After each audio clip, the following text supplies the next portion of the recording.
Okay, thanks. Hi, everyone. And I have to say right out of the box that I've been in many book clubs or a few book clubs, but I've never run one. So we'll just see what happens. But did you all get a chance to finish the book? Everybody read it? Okay. I've been anticipating this book for many months, and when my copy came, I just couldn't wait. But I do think, and a friend of mine had read it, and she said to me, what's really remarkable about it is that she never mentions Shakespeare's name. And I thought to myself before I read it, oh, that's a very good strategy.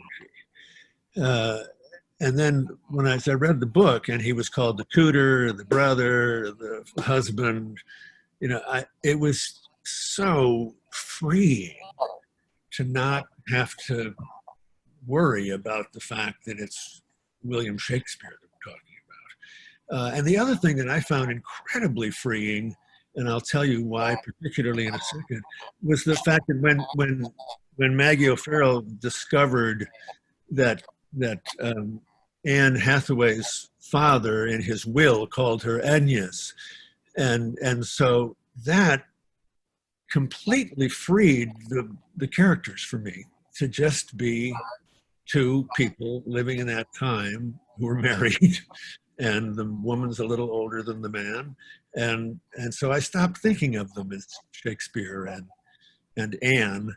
And one of the great things that I've listened to a couple of really good interviews with Maggie O'Farrell. One that I think did you check on that, Nancy?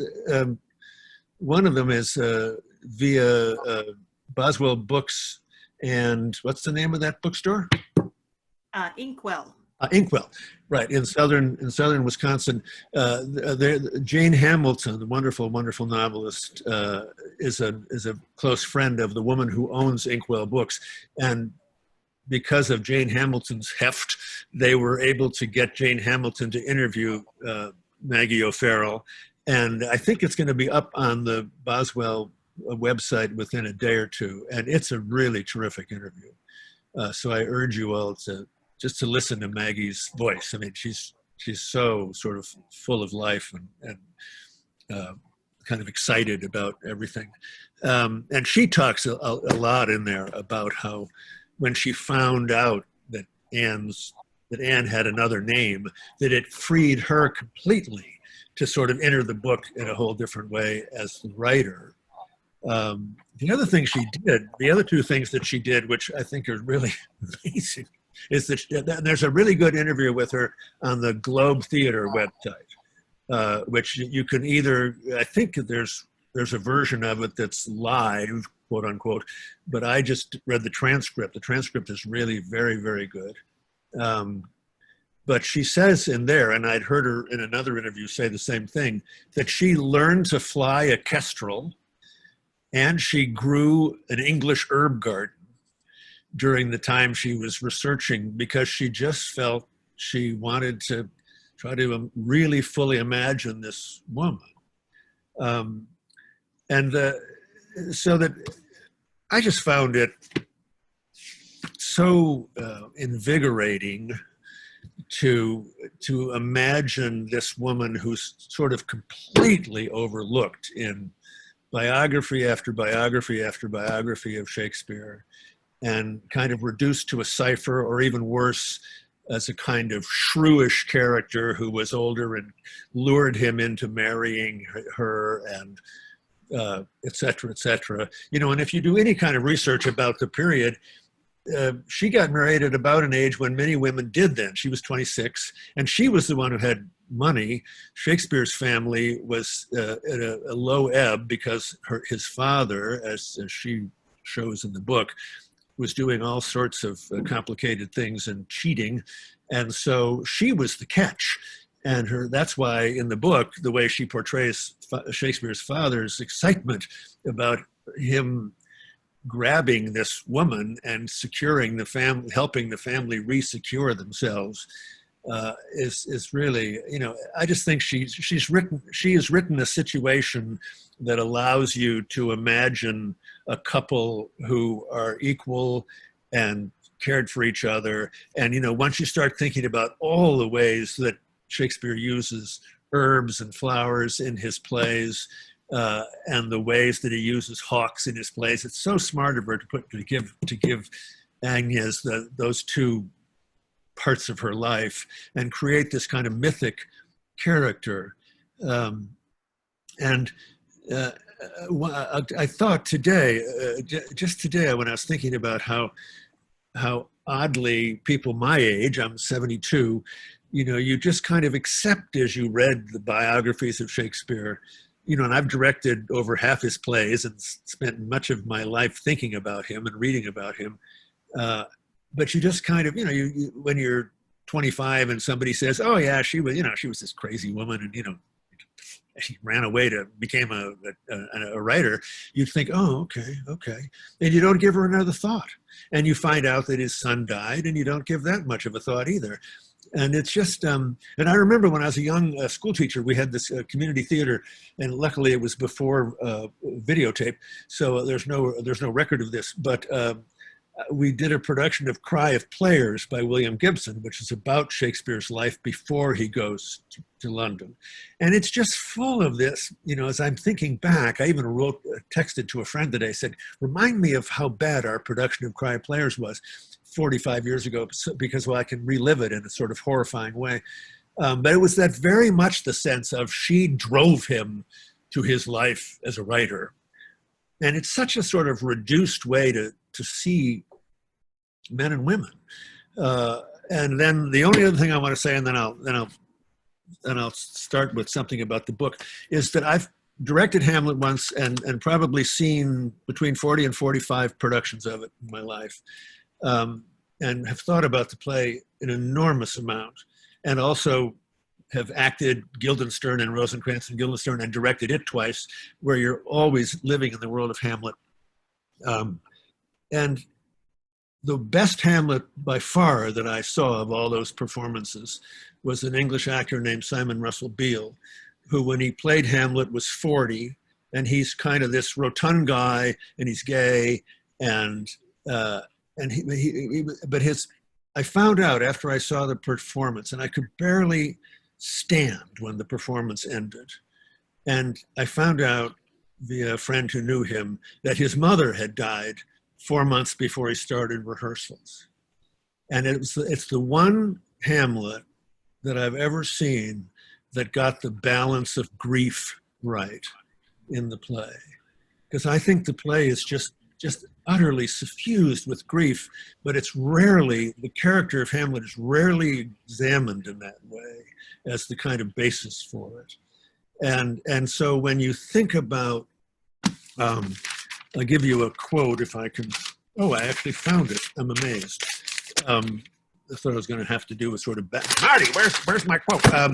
But there's a great quote that Maggie O'Farrell says in the interview with the Globe Theater, where she says, that Hamlet died in 1596, and although in Maggie O'Farrell's book he does make it for the funeral, most people think probably just because it took so long to get information anywhere, probably he didn't make it to the funeral.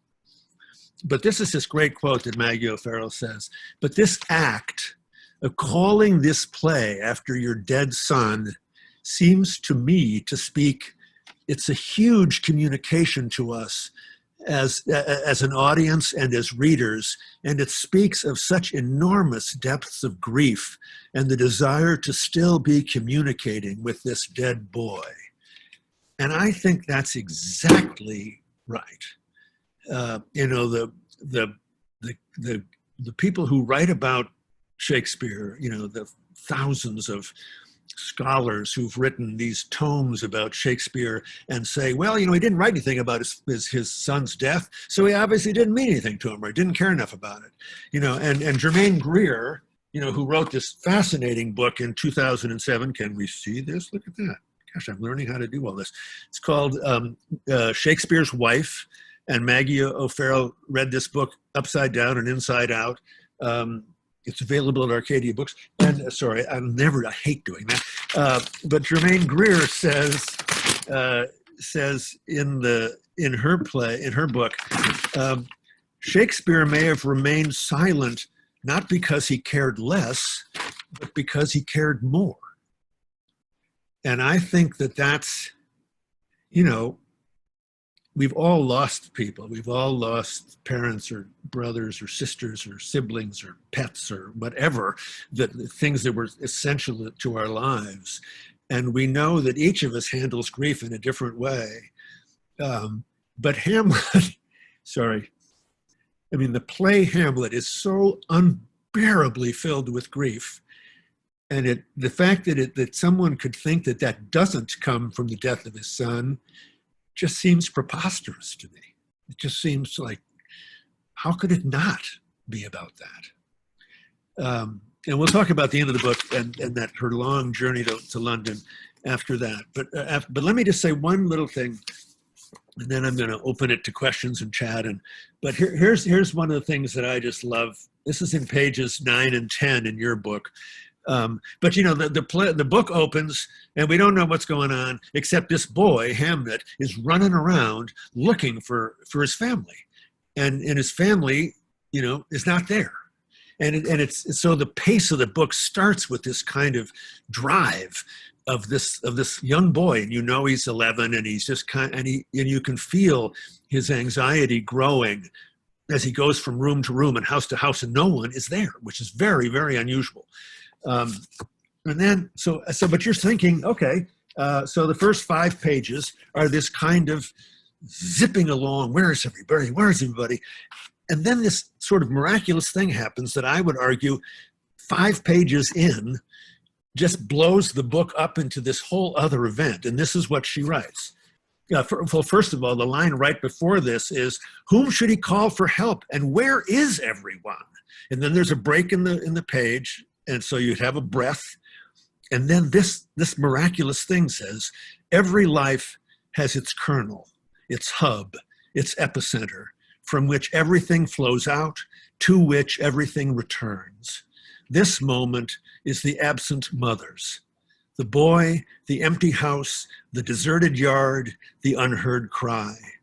Him standing here at the back of the house, calling for the people who had fed him, swaddled him, rocked him to sleep, held his hand as he took his first steps, taught him to use a spoon, to blow on broth before he ate it, to take care crossing the street, to let sleeping dogs lie, to swill out a cup before drinking, to stay away from deep water.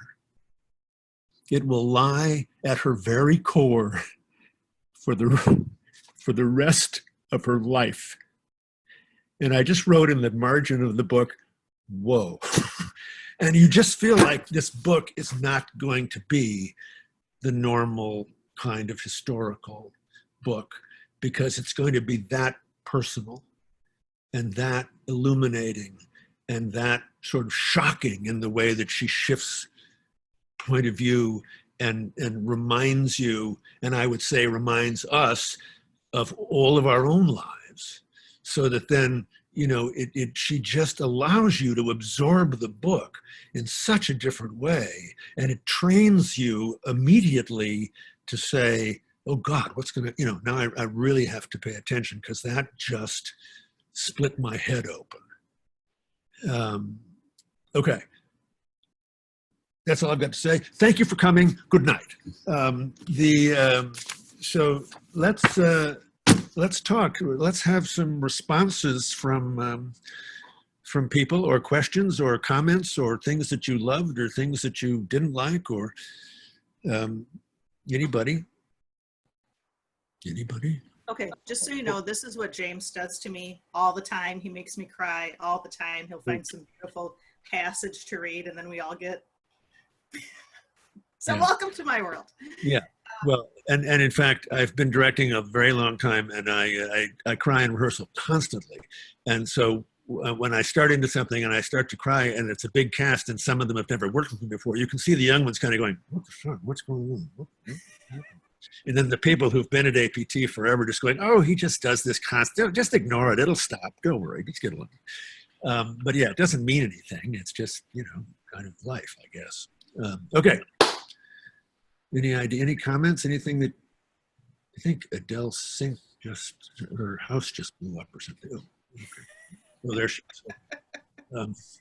Well, I agree that Shakespeare would have kept all those feelings really close. I mean, the horror of losing a child. I mean, as much of his life that came into his writings, there was something that he had to keep for himself and something he just couldn't delve into. But James and I have been talking about this book a lot. And my only criticism of the Jane Hamilton, Maggie O'Farrell conversation is that it ended too quick. I could have listened to them forever. So if, we'll see if we can share that link. But for me, what I thought was so amazing about this book, just in the way that she writes, was the journey of the flea. I had to text James as soon as I was done reading that. I mean, it's just amazing, the way she thought all of this through and the research that she put into it, and then just wrote it so beautifully. So that was, I don't know that was my favorite part, but I was just floored by her mastery of writing. Yeah, so I agree. Sorry, go ahead, finish. Well, yeah, Mary Pat. Oh, I was going to say that was probably my favorite chapter in the book, just because of the whole idea of how this one little flea and where it went and all of these everyday lives that were going on, having absolutely no idea of the part they were playing in history, which of course, I mean, we all know it's her own vision of it, but I kept reading it going, this makes complete sense to me. This could be very true. And she just took it step by step in such a, I mean, I could see the guy on the street and the young kid off of the ship. But it also, as I read it, I kept thinking about, I mean, here we're reading this wonderful book of the plague while we're in the middle of another plague, a pandemic. And I'm picturing this little flea and kind of making up my own story at the same time in my head about what's happening now and how the coronavirus got from China or wherever to us here in Wisconsin, wherever we are. Yeah. She actually, she mentions that in an odd way in two interviews that I've now listened to or heard, where one of the things she did in her research was that she put big maps on the wall of her writing room of the ways that boats moved around the Mediterranean, moved around Africa, you know, how the shipping corridors in Shakespeare's time, so that she could plot the way the boat might plausibly go. And she says now, you look at those maps that are still on her walls, and she said it's like watching where the coronavirus, how it got to various places. You can just see the way things move, except now it moves, instead of by boat, it moves by airplane mostly. But yeah, it is, it's very eerie. That's maybe a good question. I mean, do you think that the book affect you more deeply because of what we're all living through, or did it not matter? Does it just kind of live apart from that? Because obviously she wrote it, she finished it 1.5 years ago, so it's not as if she was, I think, to her, you know, it's one of those things where to your horror, your book is now resembling something. But what do people think about that? Did it make it, yes, Diane? I mean, to me, that didn't make a difference. The fact that we're going through it now. I mean, you know, I guess it's interesting, but I don't think it affected me because of that. I mean, I think her writing is just so evocative and so vivid. As Mary Pat said, you can just visualize so clearly, you know, this young boy and the twin and what they look like and their hair. And one of the things I loved about it, and I don't know whether you want to call it magical or spiritual or whatever, were all the things about her, you know, holding someone's hand and being able to see into their depth, and Hamnet crawling in with his sister and saying, I'm going to trick death. You know, death won't be able to tell who's who. Yeah. All those things that were very just kind of, again, I don't know what the right word for it is, but it was just so beautifully done. Yeah. And I just sobbed my way through, you know, that last, whatever it was, 50 pages or whatever. Oh God! I mean, the whole way that the first half of the book ends, and then once she starts into going to London, yeah, it's just, oh my God! But yeah, I had earmarked that particular moment when he doesn't know yet really who she is, and they're in the little apple place, which they'll visit again, but O'Farrell writes again, her hand finds her fingers grip the flesh between his thumb and forefinger. He raises his brows and looks into her face. She has the expression of a woman reading a particularly hard piece of text, a woman trying to decipher something, to work something out. She says. What are you doing? He asks. Why do you hold my hand like that? She frowns. She looks at him directly, searchingly. And then I love this. Shakespeare's response is, what is it? He says, suddenly disquieted by her silence, her concentration, her grip on his hand. The apples rest in their grooves around them. The bird sits immobile on its perch, listening in. The woman leans towards him. She releases his hand, which again feels raw, peeled, ravaged. Without warning, she presses her mouth to his. He feels the twin plushness of her lips, the hard press of her teeth, the impossible smoothness of her skin of her face. Then she pulls back. It's Agnes, she says. You know, but it's just that, and then right after that sequence, you know, then they do that sort of mythical. I love the way she structures the book. Immediately after this kiss and she leaves, then she starts into a 7-page section about this kind of mythical story of her, you know, as a young girl. And so it kind of makes her different. And to me, it made me absolutely accept everything that happened in the book as completely plausible. Because, you know, she just seemed to see into things differently than, yeah, Patty.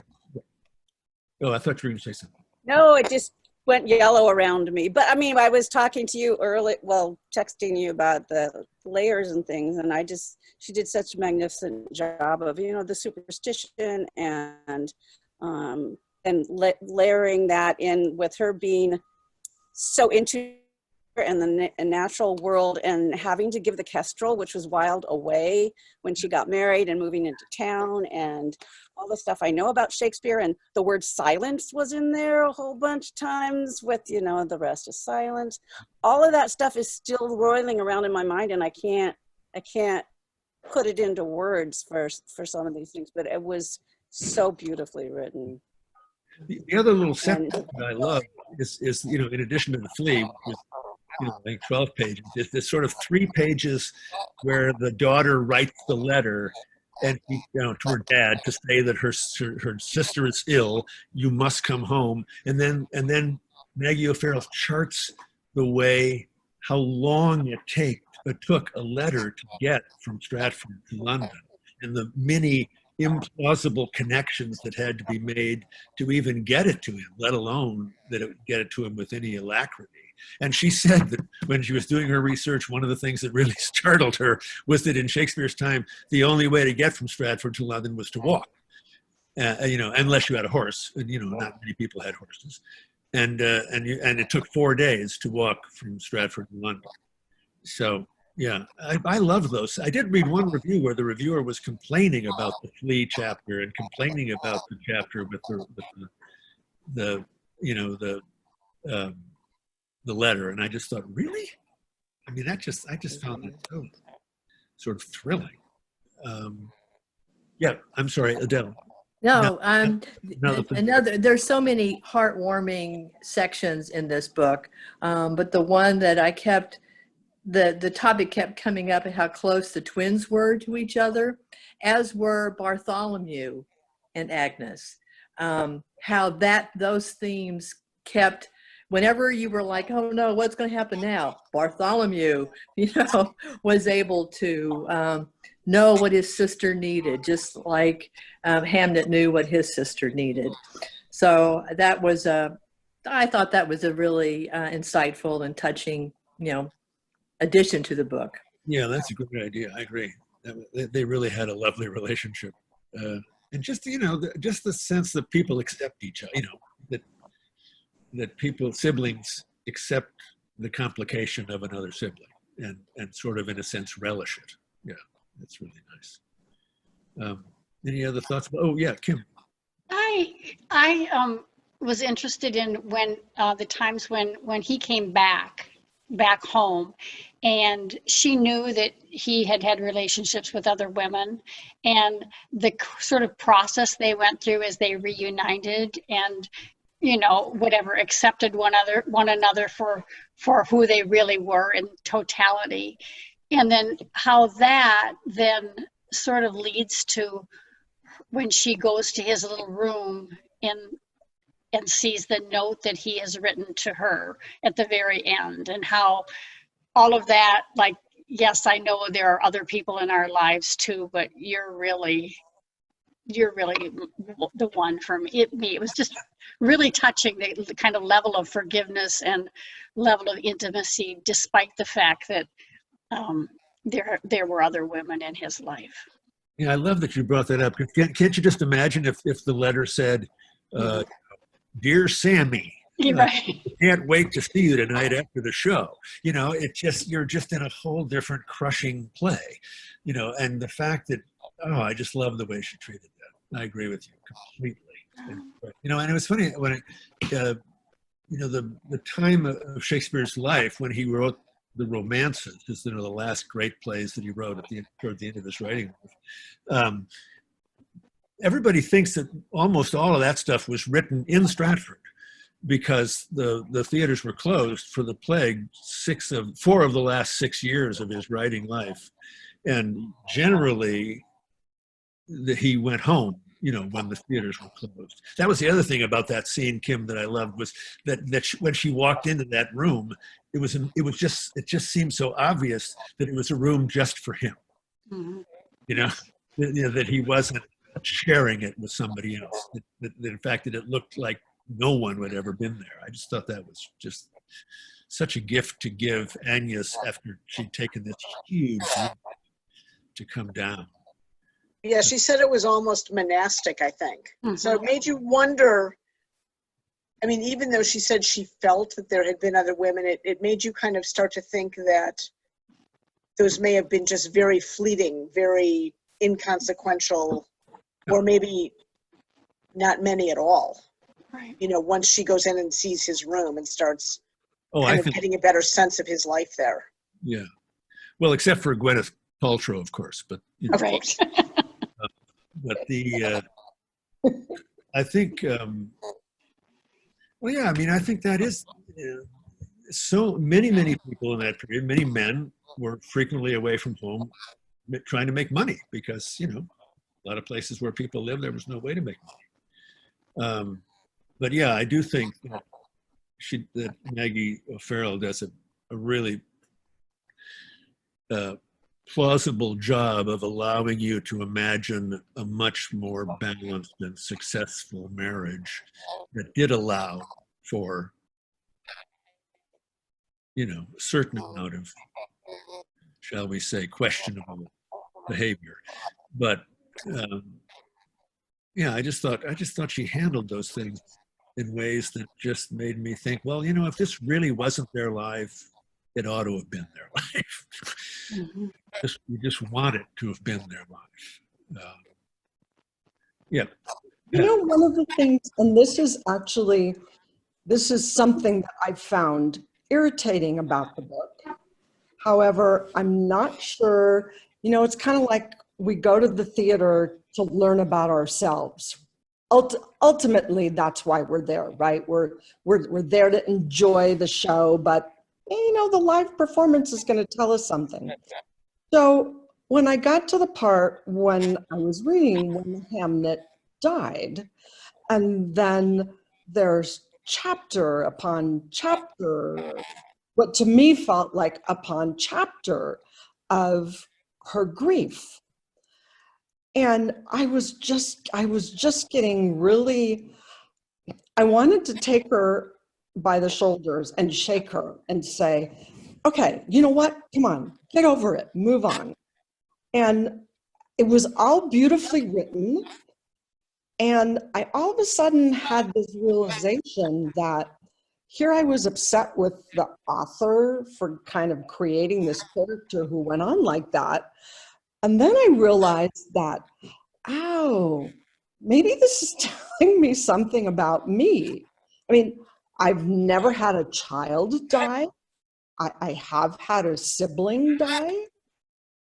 And it suddenly dawned on me. I mean, you know, others on here might say, oh my gosh, those were so beautiful. It explained her deep grief, and I felt that way. And we do know that the author, I mean, she did lose a child, but it was that moment of, oh, I think I'm annoyed with her and I'm annoyed with the author because that's not how I think I would grieve. Yeah. And so it was this realization of, oh, I think this is more about me than it is about the character. And maybe this is a therapy moment for me for some reason or another, and I can learn something about myself. Yeah. Well, that's a really smart thing to think. I mean, because I do think grief is the one area of our lives where we really cannot say you're allowed 11 hours of grieving, or you're allowed 2 years of grieving. And that means you've done it successfully. I mean, because each of us just reacts so differently to it. But that's really, really interesting. And you're not alone. I mean, that's a criticism that I've heard from other people about that. But I think the author really set that up well in having her have some sort of mystical power of knowing the future and knowing there were going to be 2 children at her bed and knowing she had a weak child in Judith. Yeah. So I think the death hit her particularly hard because she felt she should have prevented that. That it blindsided her. Yeah, that she'd missed it somehow. Yeah, that's really smart. That's good. I think that's right. But one thing I wanted to mention about the book is when I used to teach, and we talked about fiction having 4 doorways. Just the concept that a really good book has excellent character development, excellent writing, excellent setting, and really good plotting or structure. And this book is just an absolute home run. I just could not believe it, how clear those characters were, how real they were to us, even without their names, without William Shakespeare and Anne Hathaway, without that. But the structure of it, I sometimes find when a writer will go back and forth in time to be kind of gimmicky, it was beautiful, just beautifully constructed. Oh, great. There are other people, because that was a question I had. Yes, Larry. I agree. I think the changing point of view from the different characters and the jump in time, once you got used to it, made it really effective. And going back to who Shakespeare's wife should have been, I never really thought about it, but you feel like Shakespeare knows so much about love. There must have been something special about his wife. Regardless, I also thought the pandemic made the book seem more timely because you're reading, you know that he's going to die of the plague, and it doesn't seem like, oh, that's something that happened hundreds of years ago, when it's happening right now to people all over the world and how people are in denial about it or coping with it. So I thought that made the book really effective. Yeah. Oh, good. Yeah, I did too. I thought it did make it much more, made some of those sequences really suffocating. Larry, what I can't quite, what is that behind you? Is that, are you? I'm in outer space. That's where that- there's no pandemic. Oh. And there's not the current president is not in charge You- in outer space. You're And a I don't very have to lucky worry man. about what's going on in my house. Wow. That's fabulous. I have a lot of Zoom meetings, so that's my go-to background. I love it. It's just great. My gosh. Yes. Allison, do you have something you want to say? Oh no, I was admiring his backdrop, but I mean, just to tag on to that, I too love the movement back and forth in time, and I mean, dual time novels are sort of the vogue right now, and I sometimes get irritated at how mechanical they seem, but this seems so seamless and sort of like the way the mind and memory would work, and we'd have a very intimate scene, and then there'd be there was kind of a focus thing going on, because I mean, we'd have a very intimate personal scene like her with his hand, and then there'd be something larger, like the flea, a sort of larger historical kind of a scene. And I just thought that was brilliant, the way she negotiated that movement from very intimate close-up shots to sort of larger perspectives. Well, that's the way to think of it. Yeah, because it is sort of like watching a really satisfying film like that, and the director seems to always have the camera exactly where it should be. Yeah. You know how you're all kind of, oh, that's exactly what I want to know about right now. Yeah. Yeah. And that, I thought she did, I agree, she did a really, really good job. Just today, Tom had said, "Oh, this would make a wonderful movie," Yeah, I think and I said, "Oh no, I don't want it to be made into a movie. I want it just to be the book." I guess I'd like to add that I like the fact that we know so much about Shakespeare through his plays and everything, but his whole life in London is mostly imagined because you don't know very much about it. Yeah. And of course, Agnes is the main character, and then her husband goes off and comes home 2-3 times a year and has some money. And, it's not till Agnes gets to London that you understand her. Yeah. Well, I guess, speaking of the London thing, I love too how even with her in that long lead up to she and Bartholomew getting to the Globe, and her going to his room, but just the way that Maggie O'Farrell trusted to sort of take in what she was seeing as she was going through London, and reminding you how gross and stinky and hard it was, and that it was just and you can imagine what a woman who was determined to do this by herself.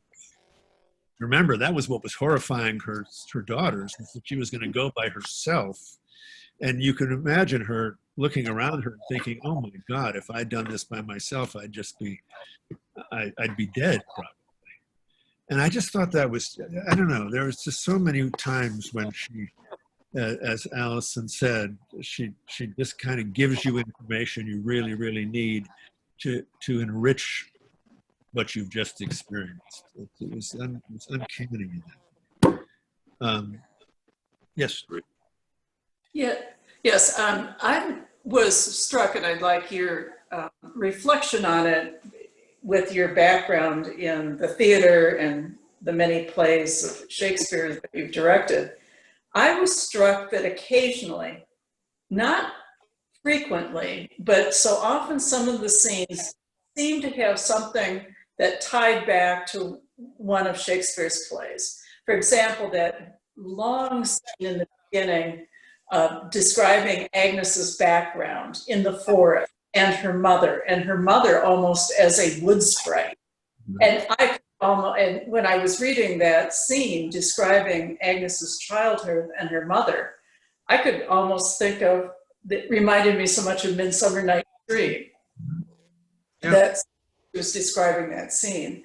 And then I was thinking too, when Hamnet decided that he was going to take the place of Judith and switches the clothes. Mhm. How many plays are there of Shakespeare where that is exactly something that happens as one of the drivers in the plots? Right. And it clearly was a plot point here too. And there were a few other things like that that would remind me of a play. As I say, I don't think it was the major thing, except to me, the one that was really forceful was the one in that reminded me so much of Midsummer Night's Dream. But I just wondered if you had seen any of that. To me, it was a way of reminding me, even though William Shakespeare wasn't named and Agnes was not Anne Hathaway, that's really who we were thinking about. Mm-hmm. But it was done in a very subtle way. Yeah, yeah, I admired this. It had all the freeing characteristics, but there was a way to remind us. Right. Well, and the twins, I think his greatest comedy is Twelfth Night, and it begins with a shipwreck where identical twins get separated and they each think the other's drowned, and then they're reunited. I just think that there are echoes in the book, and she admits that was intentional, but she was trying to, I think, dance very lightly with it, and I think that was a good idea. Because then if you know the plays, then there are these just little echoes that you feel, and it just enriches them a little bit. But it's a little bit like Rosencrantz and Guildenstern.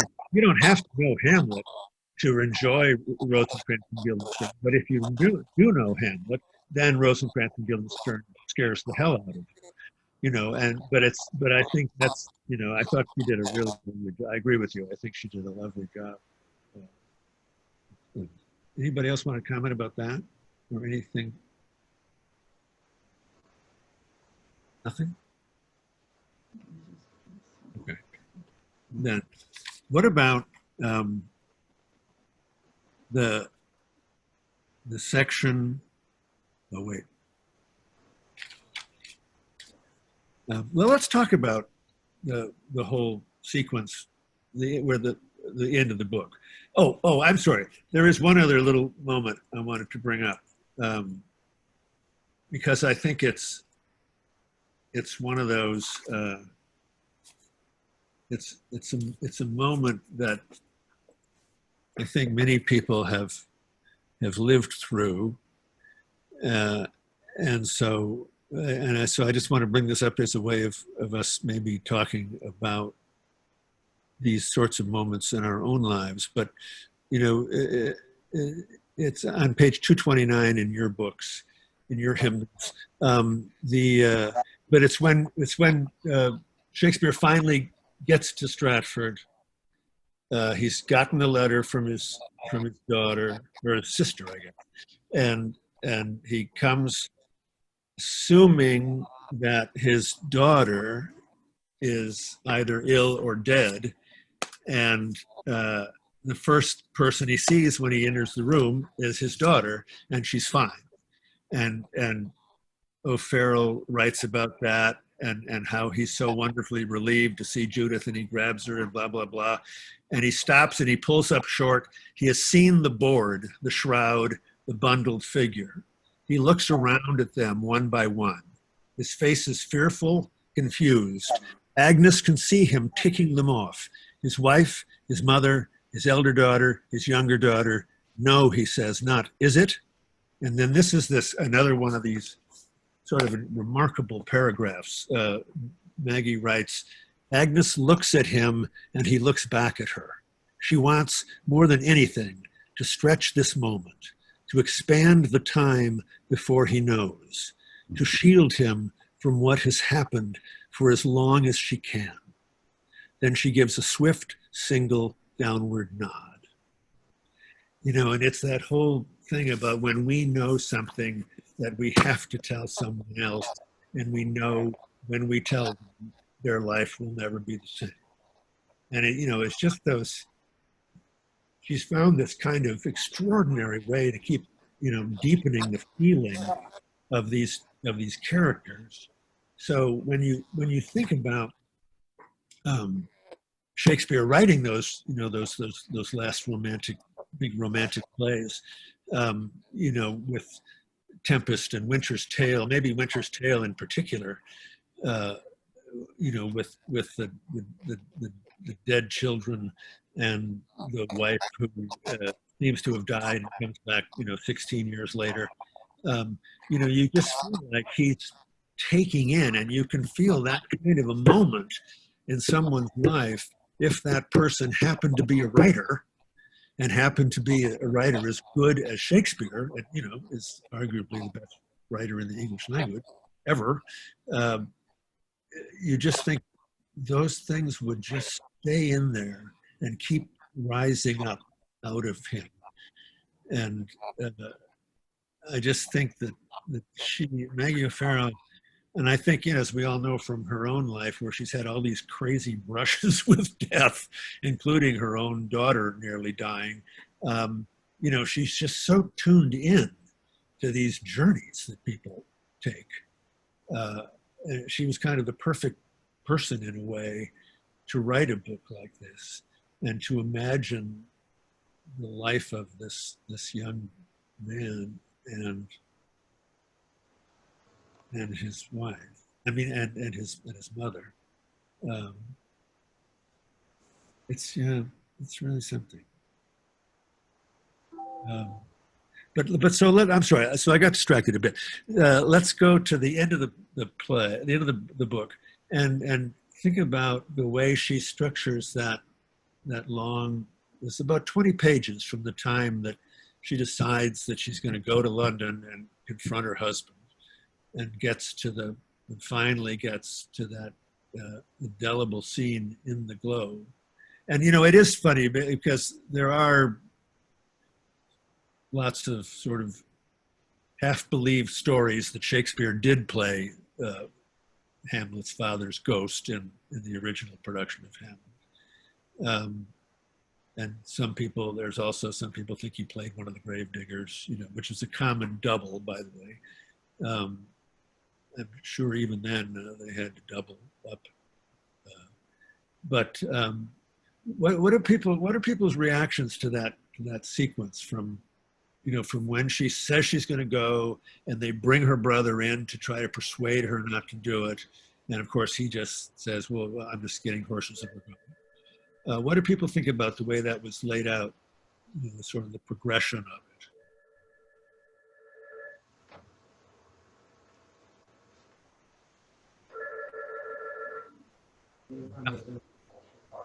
What about, I'm sorry, what did you mean by the way it was laid out, the regression? Well, the progression. Oh, the progression, okay. Progression, I'm sorry. Okay. The progression of the way that she told the story and the time. I would argue that one of the things that's particularly effective is the time she takes.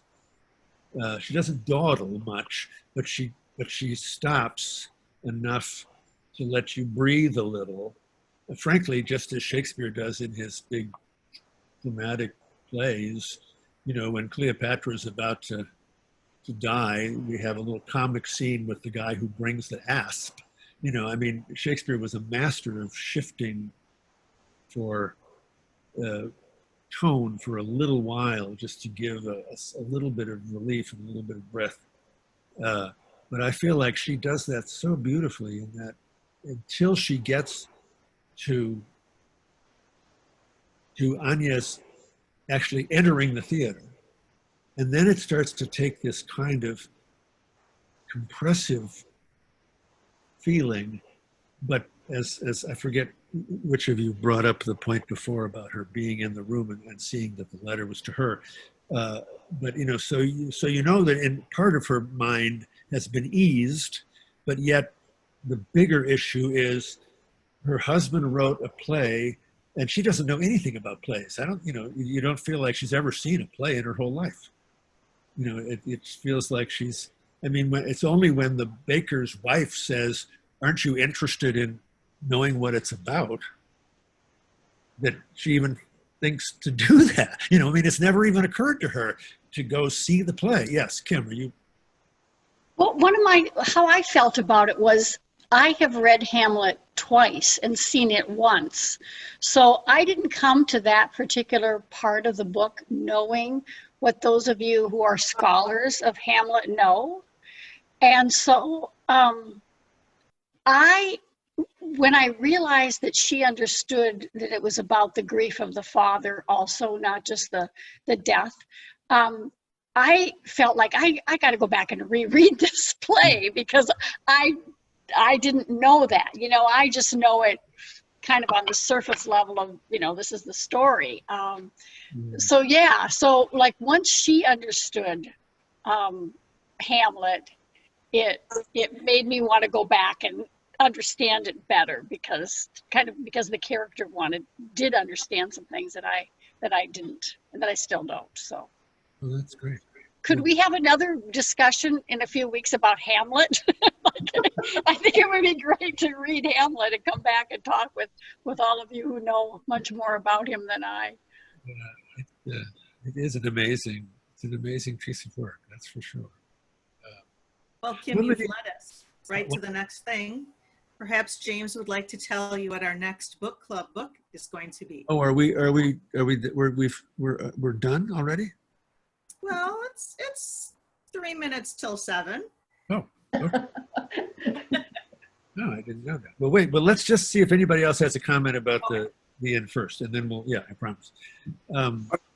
I'll make one comment, and that I was really drawn in at the end. Once they started the journey, and just imagining having been in those parts of the world, and now obviously having to go back 500 years, but but to look at coming back along the Thames to the globe and seeing where she would be, and the crowds coming up and trying to sell things. So you can imagine them on the horses and in that area, which meant that they were people of money, and so you were just having to part your way through the sea of people to get there, and being drawn in this full house of the globe. So that's, you know, just a lot of people for a person from a small town.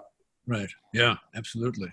Well, and I also remember there's that moment where she's about to leave the theater because she's angry, and then she hears her son's name, and then it says, you know, that her cloak falls off, and she doesn't even bother to pick it up. That she's just, you know, she's so focused now on what's happening in front of her that, you know, and I think that is the thing about theater when it really grabs you, is that everything else just kind of goes away, and you're sort of like Larry, just floating in space, listening.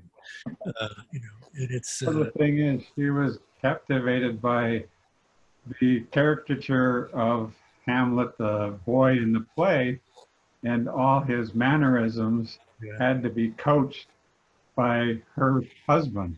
Yeah, wasn't that beautiful that she realized that he must have done that. Yes. That her husband had to have given those gestures to that actor. The actor wouldn't have just had those gestures. Yeah, that was, oh my gosh. Any other comments? Yeah, again, the class Karen and I were in today, you know, Peter was talking about, you know, what the theater would have been like at that time. And so that was interesting too. She was so evocative about the crowd and the smell and the noise and the people crowded in, and how somebody just mentioned it, how uncomfortable it must have been for somebody from a small town to be in this situation, but also being so driven to be there and see what this was about. And to have no knowledge of what she was about to see. You know, to have absolutely all she knows is the name of this play that her husband wrote, is the name of their son, and he didn't tell her. You know, and so she's just, oh God, I just can't imagine what would be in her head. It's just amazing.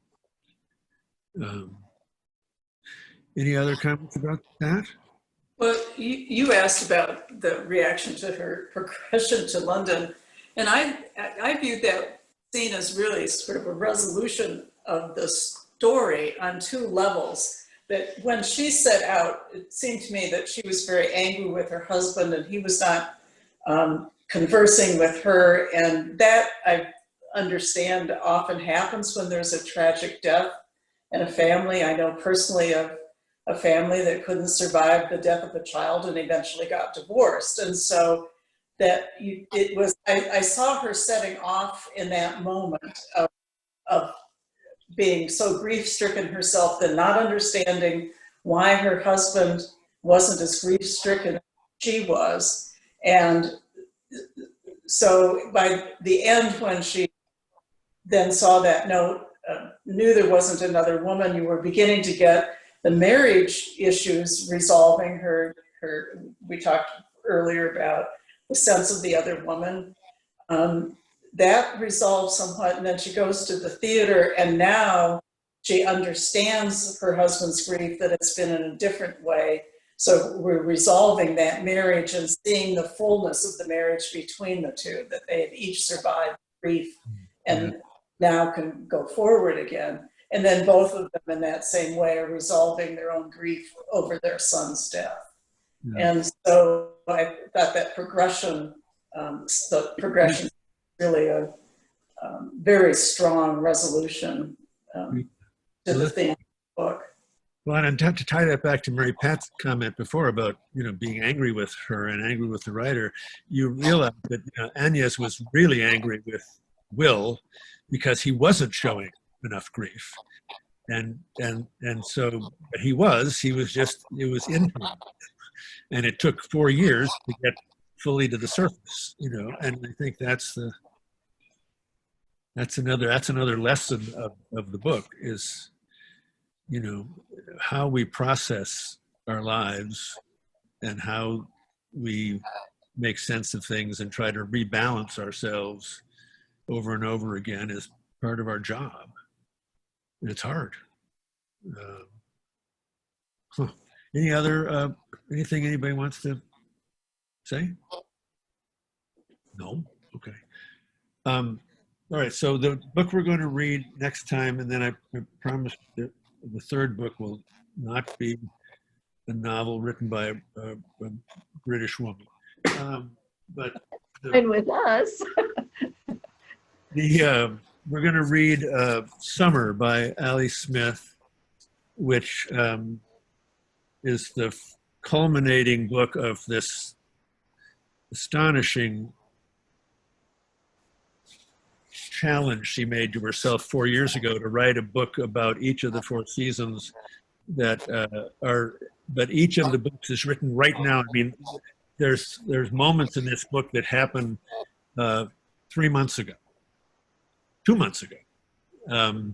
So, and her publisher agreed that they would do it as fast as she can. And what's brilliant about this book in particular, well, I mean, if a Scots person wins the Nobel Prize, I think it's going to be Ali Smith. But what you don't know until you start into this book is that 4 of the principal characters in this book are from 2 of the other 3 books. And you don't need to know their stories, but if you've read the other 3 books, particularly Autumn and Winter, or if you've read them when they came out, I would encourage you to sort of peek at them again to remind yourself of the main stories, because those some just absolutely magical things happen in this book. Oh, and I have to show you one thing. So this is the American published version of the book, and each of the 4 books in the American version look like this. I mean, they each have a different cover, of course, but they're each one, cover that's suitable to the season. But the British books, and I have a friend who's named Claire Williams at the London Review of Bookshop, and so she always sends me, because she knows I'm obsessed with these, but the British books have a half cover painted by Hackney. And so each of the 4 books has the same road at a different part of the year. They're absolutely beautiful. Beautiful. Oh, here are the other three in miniature. You can hardly see them in the back. But so I always end up with one of these. But then the trouble is, then I trash it by writing in it, and so it's worth absolutely nothing. But so we'll try to do it in 5 or 6 weeks. It's a really, the book is about everything. And where would this book be available? Oh, the book would be, oh, you know what? Wait, I can see some, even as I speak, I can see a stack over here at Arcadia Books. Why, well, thank you, young lady. That was very nice of you. That wasn't even a setup. Yes, but you can, of course, get them at your own local bookstore because, you know. Or library. Or library, exactly. Except that then you can't write with them. Well, you shouldn't. But it's really, it's really an extraordinary book. I'm actually 60 pages from the end, but I'm already just kind of, as the Brits would say, gobsmacked by it. There's an awful lot to think about in it. She's a very passionate political writer, but she always, in these books, you know, writes lightly about politics, but they just will sort of be a lightning bolt of somebody making a comment, and then you realize, oh yeah, that's on their mind because it's on their mind. Just the way that all of our minds right now is COVID-19, and you never really escape it. It's just constantly sort of thrumming in the background as we through our day. But if you have read Autumn and you fell in love, as I did, with Daniel Gluck, who in Autumn was 101 years old and mostly sleeping, he's now 104 and wide awake. And Elizabeth Demand is still taking care of him. She's, you know, now, what does she be? She'd be 35, 36. It's an amazing story. And you get this incredible backstory of Daniel Gluck during World War II. You find out about what really happened to his sister Hannah, who's a kind of ghost figure in Autumn. And then 2 of the principal people in Winter, Arthur and Charlotte, are back.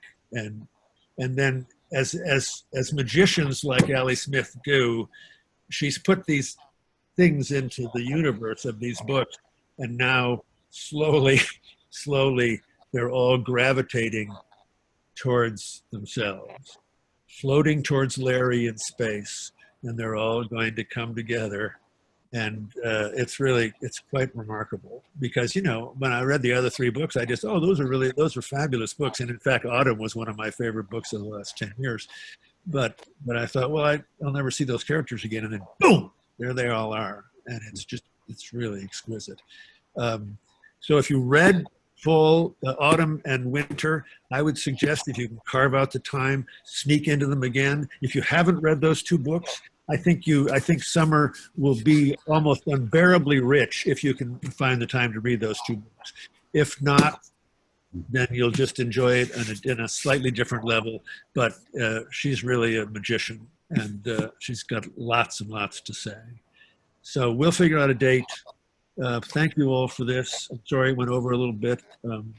I used to teach acting classes at Remy Bumpo, and it was supposed to be from 6:30 to 9 or 9:30, and then at about 11:45 we'd probably eventually stop, just because people were collapsing around themselves. That's, what do I say now, Nancy? Do I have to say anything? You say it. You end the evening, Nancy.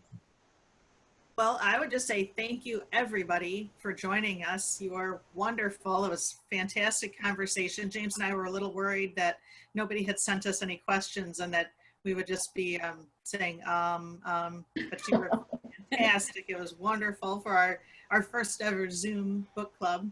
And as you know, James is so passionate about his choices. So this is going to be, summer's going to be another great pick. So hopefully you can all join us and just watch the newsletter and our website, our Facebook page, all that. We'll let you know exactly when we're going to discuss. Is about 6 weeks. Does that sound right for people to get a book and read it and be ready to discuss? Yeah. Okay. So we'll shoot for mid-October then. Yeah. Okay. All right. Thank you. Thank you so much. Thank This you, was James. delightful. Thank you, Nancy. Thank you, everybody. Thank you. Thank you. Thank you. Bye.